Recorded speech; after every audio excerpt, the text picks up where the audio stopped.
교회만 다닌다고 해서 능사가 아닙니다. 예수를 믿어야 됩니다. 예수를 믿는데 어떻게 믿어야 될까요? 죄사함 받았습니까? 물으면 죄사함 받았습니다. 구원 받았습니까? 물으면 구원 받았습니다. 어떻게 구원받고 죄사함 받았습니까? 물으면 나 예수 믿습니다. 예수를 믿기 때문에 나는 확실하게 구원 받았습니다 하는데, 그 구원이 구원 받을 만한 믿음인가요? 아니면 죄사함을 어떻게 받습니까? 우리는 말씀을 너무 모르고 있습니다. 성경 말씀은 이렇게 기록합니다. 이사야 34장 16절에 말씀하시기를, 하나님께서 이렇게 말씀합니다. 너희는 여호와의 책을 읽어보라 말씀하시면서 성경 말씀을 말씀하시면서 이는 여호와의 입이 이를 명령하셨고 그의 영 성령께서 이것을 모셨습니다. 여호와의 입이 이를 명령하셨다는 것은 성경을 기록하게 하신 분은 하나님이시고 기록은 사람이 했습니다. 참고로 말씀드리면 구약 성경은 약 1500년 걸렸습니다. 신약 성경은 약 100년 동안 합해서 기록한 사람들은 34명에서 약 40명 가까이 됩니다. 왜 정확하게 숫자를 얘기하지 않냐면 학자들 사이에 따라서 다수 견해가 다르기 때문에 제가 포괄적으로 말씀을 드리고 있습니다. 디모데후서 3장 16절은 이렇게 말씀하고 있습니다. 모든 성경은 하나님의 감동으로 기록되어 있습니다. 그분이 누굽니까? 성경 말씀은 이렇게 강조합니다. 요한복음 4장 23절에 예수님, 우리 하나님은 영이시라고 말씀하십니다. 영이신 하나님께서 성경을 기록하게 하셨고 사람이 기록을 했는데, 이 말씀 가운데 요한복음 1장 1절은 말씀은 하나님이라 했습니다. 로마서 10장 17절에 믿음은 들음에서 나고 들음은 그리스도의 말씀으로 말미암습니다. 말씀을 들어야 믿음이 생기고, 기독교는 무슨 종교입니까? 신앙이라고 할 수 있는 것은 말씀을 믿는 것이 기독교입니다. 보는 것으로 믿는 것이 아닙니다. 건물도 아닙니다. 사람도 아닙니다. 오직 말씀 가운데, 그래서 요한복음 1장 1절에 말씀은 하나님이요.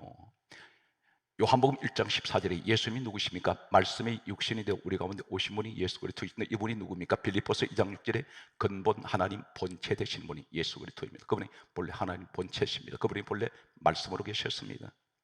이 시대는 성령 시대입니다. 성령 받기 원하는데 성령이 어디에 임하십니까? 기도만 줄기차고 한다고 해서 과연 성령이 임하실까요?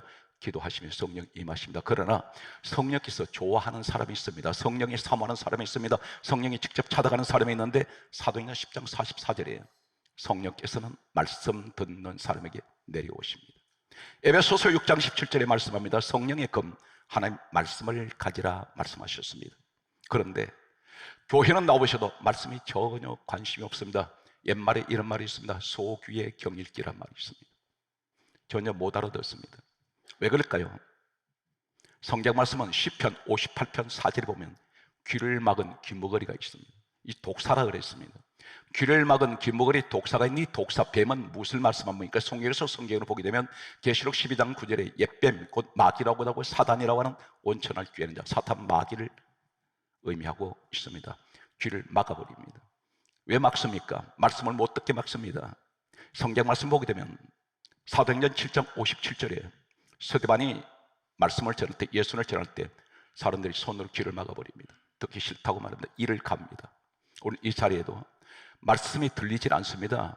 요한계시록에는 줄기차게 성령께서 7번 말씀하신 적이 있습니다. 귀 있는 자들은 성령께서 교회에 하시는 말씀을 들을지어다. 그런데 못 듣습니다.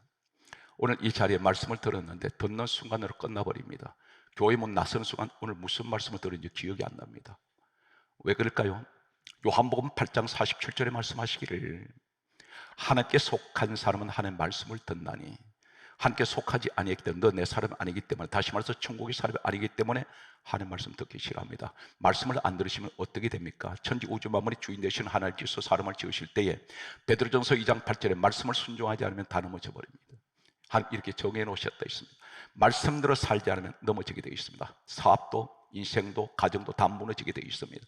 하나님께서 그렇게 말씀하십니다. 그렇다면 성경 말씀은 뭐라고 말씀합니까? 결정적으로 왜 성도에게 말씀을 듣지 못하게 하고 귀를 막아버리고, 말씀을 듣고 그것으로 끝나버리는 사람들, 전혀 감동도 없습니다. 깨달음도 없습니다. 오늘 예배 드렸다는 것으로 이게 율법주의가 되어가지고 교회는 종교주의자가 많습니다. 율법주의자 많습니다. 성경 말씀은 이렇게 강조합니다. 누가복음 8장 12절에 말씀하시기를, 마귀가 말씀을 들은 사람에게 찾아가서 말씀을 그 마음에서 빼앗습니다. 왜 그러냐면 믿어 구원을 얻지 못하게 하려고. 말씀 뺏겨버리면, 말씀 믿지 않으면 구원 없습니다. 이제 말씀의 본론을 소개하겠습니다. 성경 말씀을 보게 되면 이상한 내용들이 신구약의 66권 속에 성경을 기록하게 하신 하나님께서 대단히 강조하는 내용이 있습니다. 요단강 이야기입니다. 우린 요단강 들어서 잘 알고 있는 분들 계실 것입니다. 구약 성경에도 요단강 사건이 있고 신약에도 계속됩니다. 이 요단강이 무엇이길래 하나님께서 기록하게 하신 성경 가운데 한 번도 아니고 계속해서 역사 속에 이 요단강 사건을 꼭 기록한 내용이 있는데 공통점이 하나 있습니다. 먼저 구약 시대에 여호수아 3장 17절 말씀에 보게 되면 여호수아가 이스라엘 백성들 이끌고 40년 모세를 통하여 광야를 지나왔습니다. 그리고 여호수아 시대가 열려지게 됩니다. 여호수아를 앞세워서 이스라엘 백성들이 가나안 땅, 그것은 하나님이 말씀하신 약속의 땅, 젖과 꿀이 흐르는 땅이라 했습니다. 40년 동안 광야를 걸어온 목적이 뭡니까? 가나안 땅이었습니다. 그런데 마지막 관문이 어딘가요? 요단강입니다. 요단강 물속에 들어갔다가 나왔을 때 가나안 주십니다. 이 의미가 뭘까요? 왜 꼭 요단강을 지나야 합니까? 지리적인 조건 때문에 그렇습니까? 하나님께서 그 강조하시고자 요단강 사건을 얘기하실까요? 성경은 계속해서 말씀을 보면 열왕기하 2장 11절에 보게 되면 엘리야가 하늘로 승천할 때에 요단강 속으로 들어갑니다. 그리고 나왔을 때 하늘에서 하나님께서 보내신 불말과 불병과 군대 천사가 기다리고 있었고 회오리 바람을 타고 그대로 살아서 올라가 버립니다. 이 공통점이 무엇입니까? 요단강 물속에 들어갔다 나오면 가나안을 주시고 요단강 물속에서 들어갔다 나오면 하늘로 데리고 올라갑니다. 열왕기하 5장 14절을 소개합니다. 나만 장군이 있습니다. 나병 환자입니다. 나병은 죄를 상징합니다. 그런데 이 나만이 요단강 물속에 들어갔다가 나왔을 때 나병이 치료돼 버립니다. 어린아이 살같이 깨끗하게 됩니다. 공통점이 무엇인가요? 요단강 속에 들어갔다 나오기만 하면 놀라운 일들이 일어난다는 것입니다. 바로 그 현장이 오늘 이 현장 되시기 바랍니다. 막연하게 성경 속 이야기가 아니라 오늘 그 현장에 내가 있다는 사실을 기억하시기 바랍니다. 성경 말씀은 신약으로 옮겨오겠습니다. 성경 말씀을 보게 되면 마태복음 3장 16절에 예수님께서 요단강 물속에 들어가셔서 세례를 받고 나오실 때 하늘이 열려버립니다. 이 네 가지 일련의 사건 속에 도대체 이 사건은 무엇을 의미하고 있습니까? 요한복음 5장 39절에 이렇게 말씀합니다. 예수님께서 친히 말씀하시기를 이 성경은 내게 대하여 증언하는 것이다. 예수님 이야기라는 것입니다. 성경 66권 쥐어짜십시오. 예수밖에 안 나옵니다. 성경 66권 쥐어짜십시오. 십자가밖에 없습니다. 성경 66 쥐어짜면 하나님 사랑밖에 없습니다. 오늘 이 내용 속에 예수 그리스도가 요단강 그 속에 예수 이야기가 있다는 것입니다.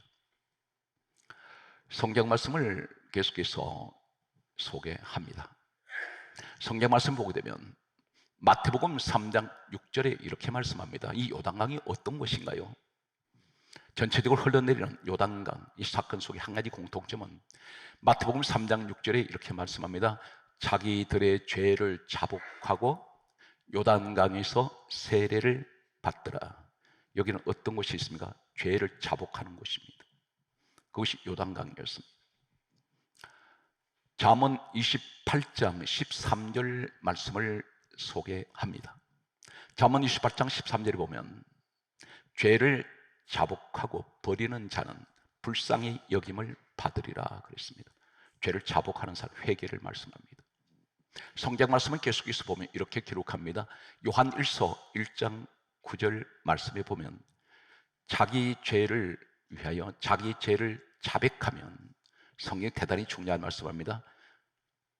죄 사함을 받고 여기 죄가 자백되면 죄 사함이 옵니다.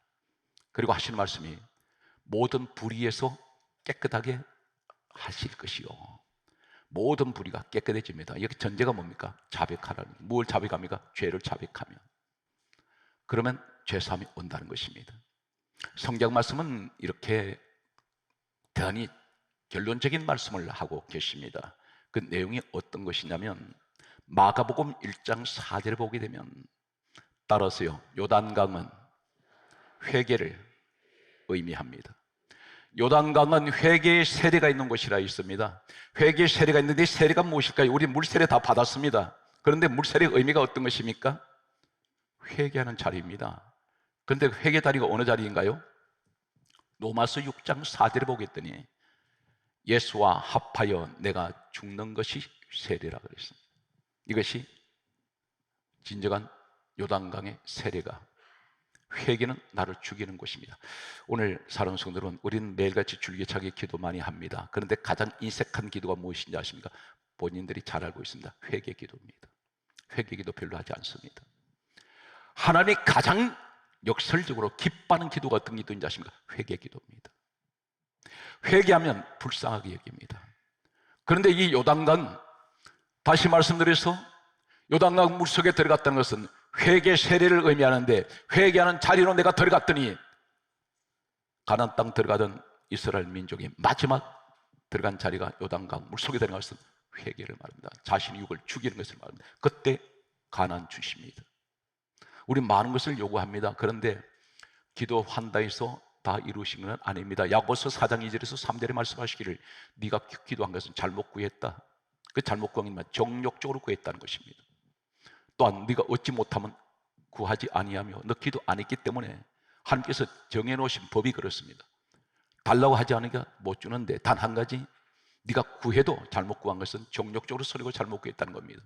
예수님께서 이렇게 말씀하셨습니다. 주 기도 가운데 하늘에 계신 우리 아버지여, 이름이 거룩히 여김을 받으시오며 나라에 임하오시오며 뜻이 하늘에서 이루어진 같이 땅에서 이루어지다. 첫 번째가 무엇인가요?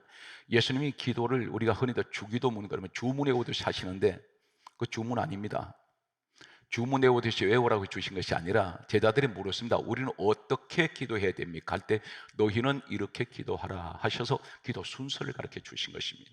그것이 주기도인데, 하늘에 계신 우리 아버지여, 이름이 거룩히 여김을 받으시오며, 이 기도 첫째가 뭡니까? 주님이 가르친 이 기도가 하나님 영광을 위해서 기도하라는 것입니다. 하늘에 계신 우리 아버지, 이름이 거룩히 여김을 받으시옵소서. 나를 통하여 하나님 거룩함이 나타나게 하소서, 영광이 나타나게 하소서.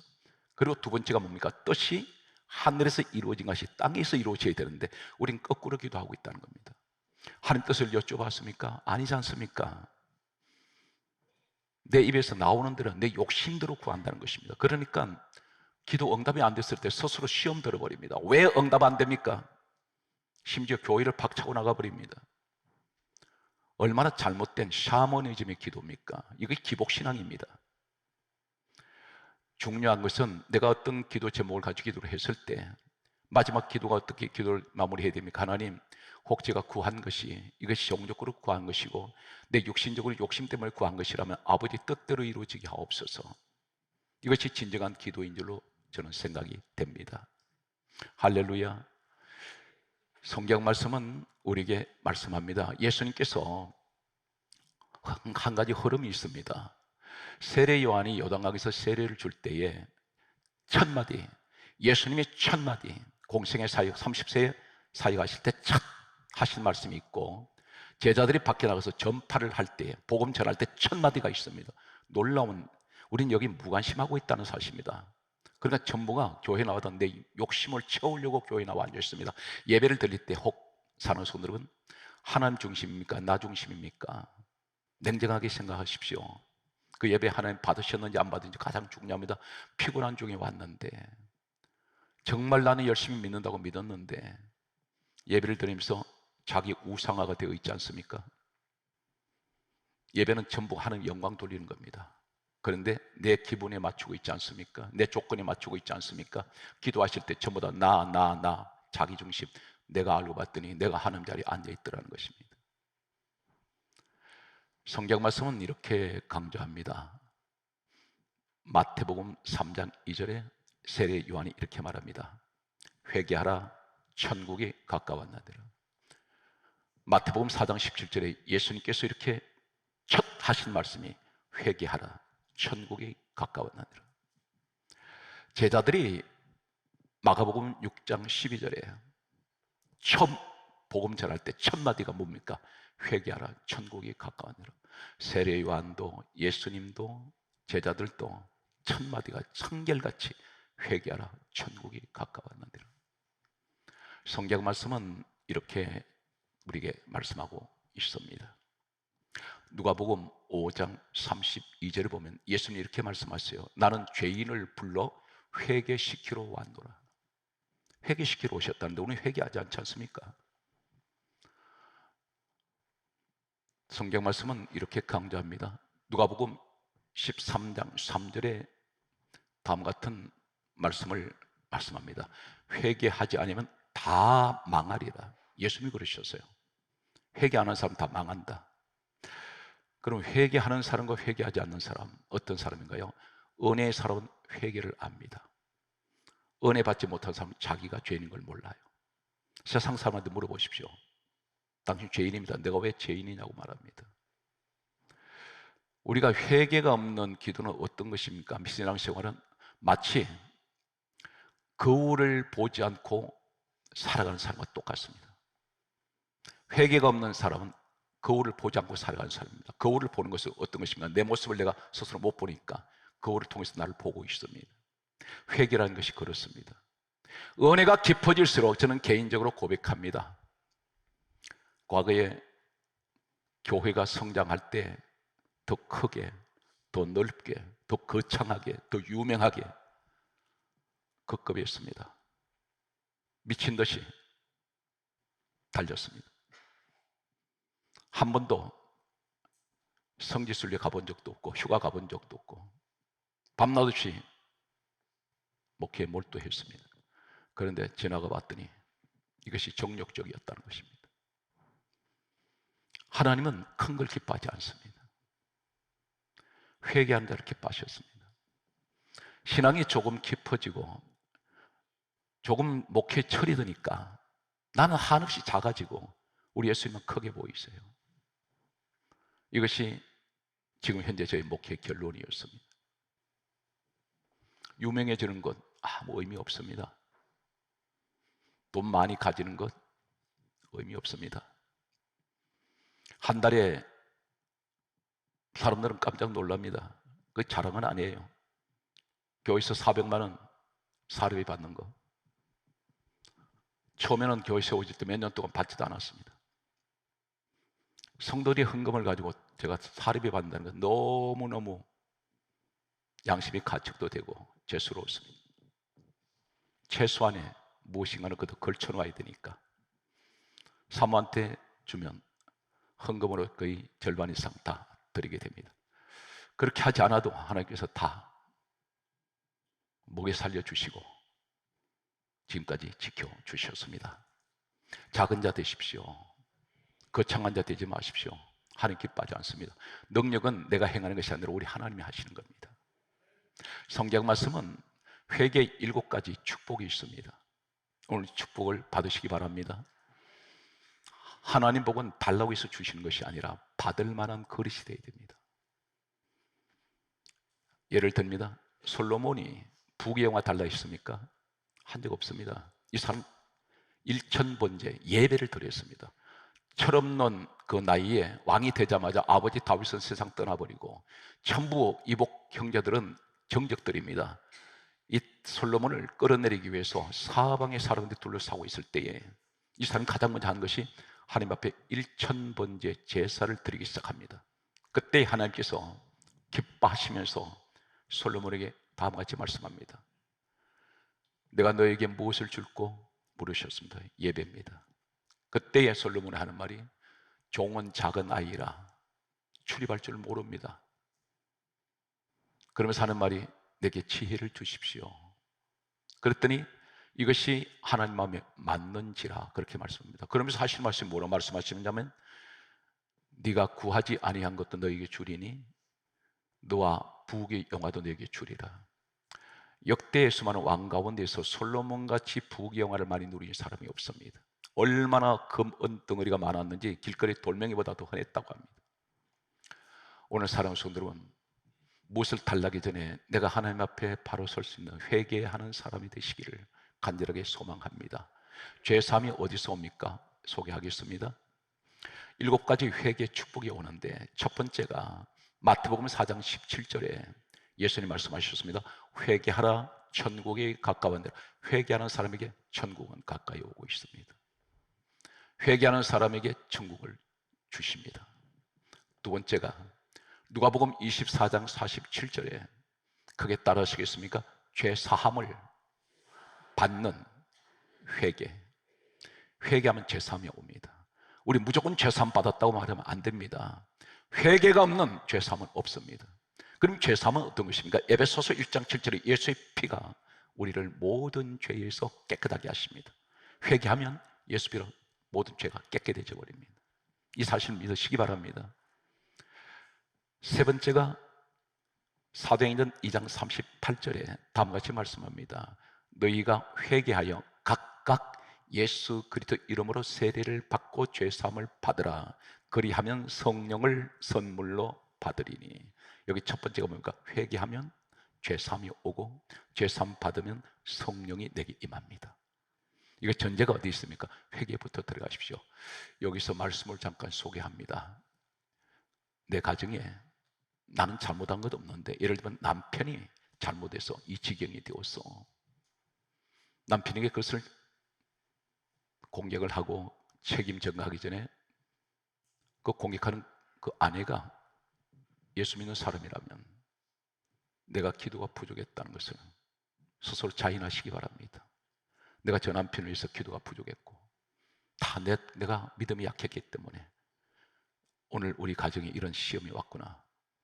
내 스스로가 회개할 때 주님께서는 남편의 죄라도 그것을 끌어안고 기도할 때 하나님께서는 이 사람의 회개 기도를 통하여 축복합니다. 항상 다른 사람에게 책임 전가하지 마십시오. 항상 내 탓이라는 생각을 가질 때 그것이 은혜였습니다. 상대방한테 공격하게 되면 반드시 다툼이 일어나고 분쟁이 일어나고 급기야는 가정이 파산 지경에 이릅니다. 그러나 다 이것이 내 탓이라고 생각할 때 가정은 조용해지고 그리고 스스로가 예를 들면 상대방이 잘못했을 때 그것을 내 탓이라고 했을 때 오히려 그분은 더 마음을 양심의 가책을 느끼게 될 것이고 그분 스스로가 회개할 것입니다. 한국 교회뿐만 아니라 이 사회가 그렇게 되었으면 좋겠습니다. 간절한 바람입니다. 첫 번째는 회개하면 천국이 가까이 온 사람이고 회개하는 사람에게 하나님께서는 죄 사함을 얻게 하시고 회개하는 사람에게 성령을 선물로 주십니다. 회개하면 죄 사함 받습니다. 오늘 이 축복의 주인공이 우리 성도가 되시기 바랍니다. 네 번째가 놀라운 말씀을 하고 있습니다. 사도행전 11장 18절에 한번 따르시겠습니까? 따르세요. 사도행전 11장 18절 거기 하세요. 생명을 얻는 회개. 회개하면 생명이 주어집니다. 사망 죽음은 가버립니다. 생명 얻는 회개. 고린도후서 7장 10절에 말씀합니다. 구원에 이르게 하는 회개. 회개하는 사람은 구원에 이릅니다. 회개하는 사람은 여섯 번째 하나님께서 함께 하십니다. 회개하는 사람은 문제를 해결해 주십니다. 이것이 7가지를 회개에 대한 축복인데 성경 말씀을 보면 하나님께서 우리에게 각자에게 회개할 기회를 주신 사람들이 있습니다. 요한계시록 2장 21절에 보게 되면 이렇게 말씀합니다. 너에게 회개할 기회를 주었을 때 너는 회개하지 않는구나. 제가 이 말씀을 묵상하면서 느낀 것은 회개는 아무나 하는 것이 아니라는 것입니다. 하나님께서 회개할 생각을 주셔야 회개가 나오더라는 것입니다. 근데 나한테는 회개할 생각이 전혀 없는 것은 왜 그렇습니까? 하나님 그 회개할 기회조차 주지 않고 있다는 것입니다. 우린 욥을 잘 압니다. 말씀의 결론을 가겠습니다. 욥기서는 42장이 마지막입니다. 그런데 욥은 의인이라고 알려져 있습니다. 근데 나중에 자신이 깨닫게 되고 욥기서 42장 6절에 회개를 하게 됩니다. 이 사람은 다 잃어버렸습니다. 재물도 잃었고 자녀들도 잃었고 가정도 잃었고 몸마저 질병으로 귀하 조각을 가지고 자신 몸을 긁고 있을 때에 그는 하나님을 원망했습니다. 그런데 욥기서 42장 6절에 자신이 회개를 하고 앉아 있었을 때에 하나님께서 이 회개를 들으시고 난 후에 욥기서 42장 10절에 욥의 곤경을 돌이키시고 이전 소유보다 갑절로 더 주십니다. 오늘 여러분 그 축복의 주인공이 우리 성도가 되십시오. 마지막 말씀의 결론이 되겠습니다. 창세기 1장 28절에 하나님께서 사람을 지으시고 가장 먼저 선포하신 말씀이 생육하고 번성하고 충만하고 정복하고 다스려라, 그렇게 말씀하셨는데, 이 5가지 축복은 인간이 누릴 수 있는 복을 다 말씀하고 있습니다. 생육은 건강의 축복입니다. 자손의 번성입니다. 그리고 번성, 충만, 정복하라. 우리는 환경을 정복해야 됩니다. 하나님의 본래의 뜻은 환경을 네가 정복하고 다스리라는 것입니다. 질병도 다스리시는 시간 되시기 바랍니다. 가난도 다스리십시오. 사람도 다스리십시오. 환경을 지배하시기 바랍니다. 돈의 노예가 되지 말고 돈의 종이 되면 안 됩니다. 환경의 노예가 되면 안 됩니다. 내가 주인 자리에 서야 된단 말입니다. 하나님이 그것을 바라시는 겁니다. 그런데 이 앞에 전제가 뭡니까? 창세기 1장 28절에 복을 주어 하실 말씀이 생육, 번성, 충만, 정복, 다스리는데 이 복이 바라크입니다. 히브리 원문이 바라크. 따라하십시오. 바라크. 이 말이 크게 하세요. 무릎 꿇다. 왜 무릎 꿇습니까? 예배하기 위해서 무릎 꿇고, 회개하기 위해서 무릎 꿇고, 기도하기 위해서 무릎 꿇습니다. 이 사람에게는 5가지 축복을 주십니다. 너는 생육할 것이고 번성하며 충만하며 정복하며 다스리라. 오늘 또 사랑하는 성도 여러분, 늘 말씀을 사모하십시오. 그리고 항상 때를 얻든지 못 얻든지 우리는 늘 회개하는 신앙이 되어서 하나님 이 민족이, 그리고 정치, 사회, 한국 교회를 보면서 안타까운 마음으로 우리는 스스로가 하나님, 기도가 제가 부족했습니다.